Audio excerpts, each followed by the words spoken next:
이번 원더우먼과 블라비의 경기, 단연코 MOM은 김설희 선수죠. 압도적이었습니다. 역사상 원더우먼의 모든 경기를 통틀어도 한 선수가 경기를 압살한 경우는 예전에 송소희 선수가 있었을 때 그때 이후로 거의 처음인 것 같아요. 제가 좋아하는 김가영 선수가 원맨쇼를 할 때도 이 정도의 압도적인 느낌으로 경기를 지배하지는 못했는데 이번 경기는 김설희가 끝낸 경기입니다. 그냥 김설희밖에 너무 안 보였어요. 키썸도 보였다.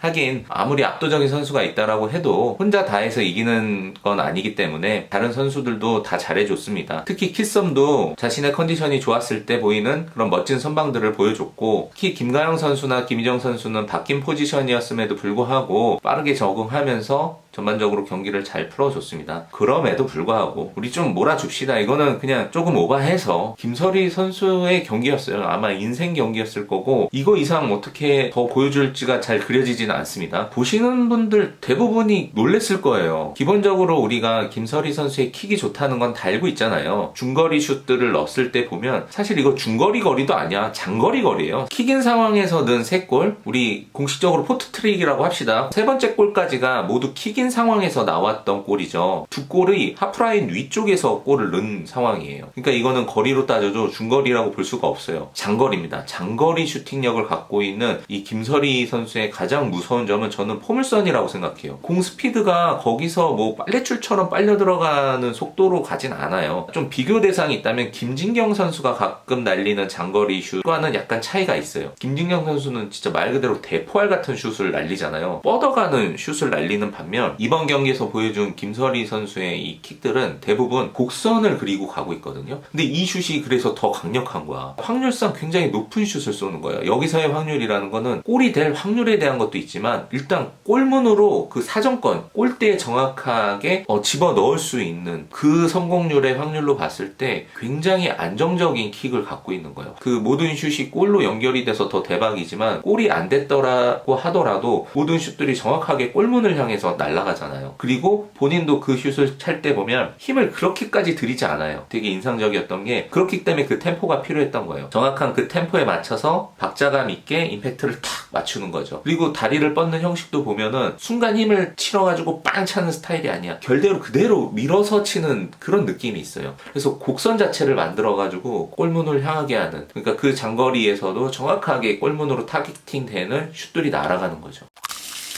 수리공. 이제는 이 김설희 선수의 킥인이 어느 정도의 그 초능력을 갖고 있는 듯한 느낌이 있어. 그러니까 아바타의 그 기운 있잖아요. 아바타가 일단 기본적인 설정이 그렇잖아. 나비족으로 접속이 되고 나면은 본인의 능력치의 몇 배가 되잖아요. 약간 그런 식의 업그레이드가 지금 된 느낌이야. 단순히 이번 경기에서는 킥력만으로서 보여준 게 아니에요. 그 외적인 기본적인 자기 위치에서의 수비력 보면은 김설희 선수가 이번 경기 MOM이 된다라는 거는 골 4골 넣기 때문도 있지만 그 골문 비어가지고 완전 들어갈 거 가슴 트래핑으로 맞고 기본적으로 볼에 대한 집중력이 너무 좋아졌어요. 그러니까 움직임도 좋은데 집중력이 좋으니까 그런 찰나의 컷인이나 각도를 트는 볼을 터치하는 능력들이 너무 좋아졌어요. 이렇게까지 이 정도의 선수였나? 아마 이 경기 보면서 다 그랬을 거예요. 너무 훌륭한 플레이를 해줬다. 특히 저는 그 와중에서도 더 인상적이었던 부분은 패싱 능력이에요. 패싱 능력. 키썸으로부터 후방 빌드를 무조건 쓰죠. 이 부분은 조재진 감독이 원래 예전부터 선호했던 방식이에요. 지금 능력치가 되는 팀을 맡아서 자기도 너무 신나하면서 경기를 하고 있다라는 게 느껴질 정도로, 그래서 그 개벤저스에서도 끊임없이 이 후방 빌드를 썼단 말이에요. 그러다 이제 피를 봤죠. 그게 안 돼. 그 팀에서는 조에르님의 캐칭 능력은 인정을 하나 발로서의 능력이 현저하게 떨어지고 있는 상황이기 때문에 후방 빌드를 만들어서 뭔가 전개해 나간다는 전술이 개벤저스 팀에는 어울리지 않았죠. 그래서 조재진 감독이 그 전 팀에서 이루지 못한 이 한이 이 원더우먼이라는 팀을 만나면서 본격적으로 자기가 생각했던 그림들을 그려나갈 수가 있었는데, 그렇기 때문에 당연히 키썸이 돋보일 수밖에 없는 상황에서도 그것을 좀 더 유연하게 가능하게 만들었던 인물이 이 김설희라고 생각이 듭니다. 경기를 다시 천천히 보면 그러니까 키썸으로 시작되는 후방 빌드의 중심이 김설희 선수예요. 그러니까 공격 상황에서도 볼이 이제 뒤쪽으로 빠져야 되는 경우들이 있잖아요. 그럼 되게 안정적으로 자기가 받아서 다시 연결해주고 패싱을 해주는 이 패싱 능력이 굉장히 늘었다라는 게 느껴지면서 일단 경기 초반에는 그 부분이 눈에 계속 들어왔어요. 뭐지 이 안정적인 패스 성공률은? 그리고 템포도 엄청 빨라요. 볼을 세워놓지 않아요. 받아서 바로 연결하고 받아서 바로 찔러주고. 평상시에 제가 제가 생각하는 템포보다 미세하게나마 0. 몇 초가 빠른 템포로 패스들이 연결되는 모습을 보면서 와, 이 볼을 다루는 능력이 기본적으로 너무 좋아졌다. 숙련이 되어 있어요. 지금 볼을 결대로 치고 결대로 그 힘의 방향을 이용해가지고 연결하고 이런 부분이 이제 되는 거죠. 그랬을 때 이 부분이 어디서 더 부각돼가지고 결정적으로 보여졌냐, 이거는 골 장면들을 다시 보면 돼요. 골대녀의 룰이 지금 바뀌어서 하프라인 위쪽에서 킥인 상황이면 골대로 직접 날릴 수가 있어요. 근데 하프라인 아래쪽에서 킥인 상황이면은 골대로 직접 날리지 못해요. 밑으로 깔아야만 돼요. 그러니까 원터치가 이루어진 다음에 골문으로 향하게 날릴 수가 있는 거죠. 그럼 첫 번째 골은 하프라인 위쪽이었기 때문에 바로 킥인으로 골대에 붙여 넣어버린 거예요. 골문으로 위협적으로 붙일 수 있다라는 것만으로도 엄청난 능력치거든요. 바로 하프라인 위쪽에서 위협적으로 날릴 수 있는 킥인 자체를 할 수 있는 선수가 몇 안 돼요. 근데 첫 번째 골은 딱 그렇게 난 거예요. 두 번째 골도 보시면 하프라인 아래쪽에서의 킥인 상황이에요. 보통은 거기 킥인에서 골문으로 슛을 쏘겠다라는 옵션을 준비했으면 다른 팀들 보십시오. 찍어 놓는 전술을 써요. 최단거리의 터치에서 슛이 바로 나올 수 있게. 거리를 더 늘리지 않아요. 전면으로 압박을 하면서 각을 줄여오니까 최대한 단거리 단시간에 터치를 이뤄서 바로 슈팅을 날리려고 한단 말이죠. 이게 골대녀에서 우리가 통상적으로 보는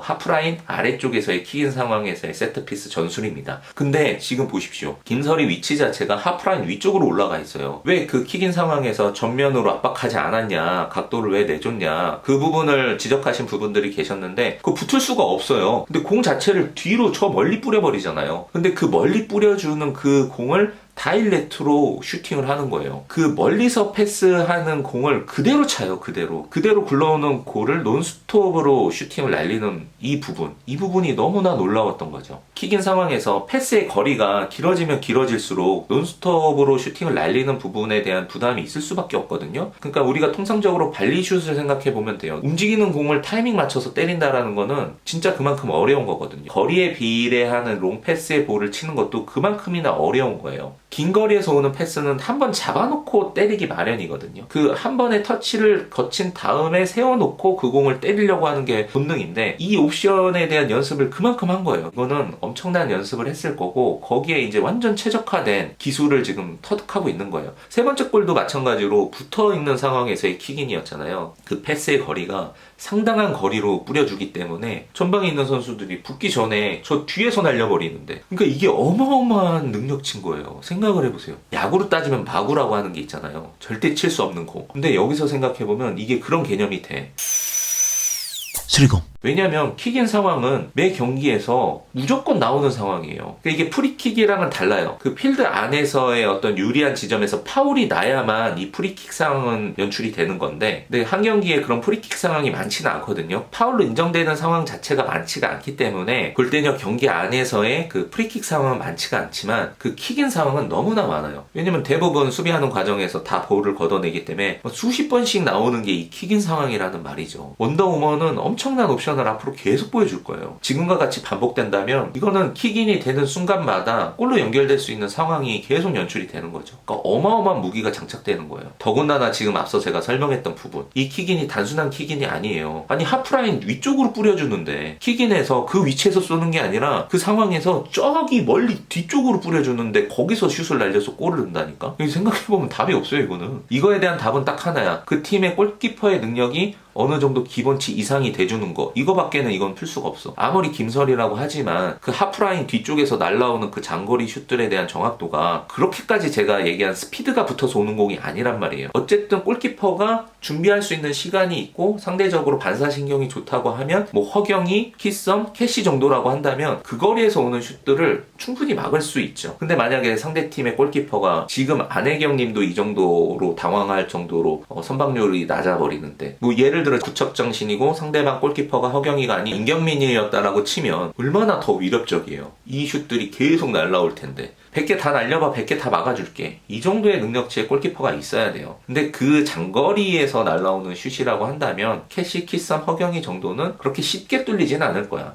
그런 측면에서 오늘 김설이 선수의 이 킥에 대한 부분만 가지고도 이렇게 얘기를 했는데, 앞서서도 말했지만 킥뿐만이 아니라 전반적인 수비에서의 움직임도 너무 좋아졌고 공을 다루는 이 능력치가 너무 올라간 것 같아서 기대를 어느 정도 하긴 했었는데 그런 기대감조차도 충분히 주지 못한 상황에서 이미 자기가 현실로 증명을 하고 있어. 기대를 좀 더 할 시간조차도 지금 주지 않고 그만큼 월등하게 치고 나가고 있는 그런 느낌이 듭니다. 그만큼 압도적이었어요. 그래서 이번 경기가 아마 오래오래 남을 것 같습니다. 그런 측면에서 이제 구척장신과 남아있는 그 경기가 너무 기대가 되고 이번 블라비에서 보여줬던 장면들이 또다시 반복이 될까? 이렇게 되면 거의 뭐 최강 캐릭터가 될 것 같지만 그럼에도 불구하고 김설희 선수한테 보이는 약점도 분명히 있습니다. 이번 경기에서도 여실히 드러났는데 그 제가 생각하는 지금 김설희 선수의 최대 약점은 일단 다리가 너무 길어. 다리가 길어서 그 기린 같아. 그래서 너무 쉽게 거기 다칠 것 같아.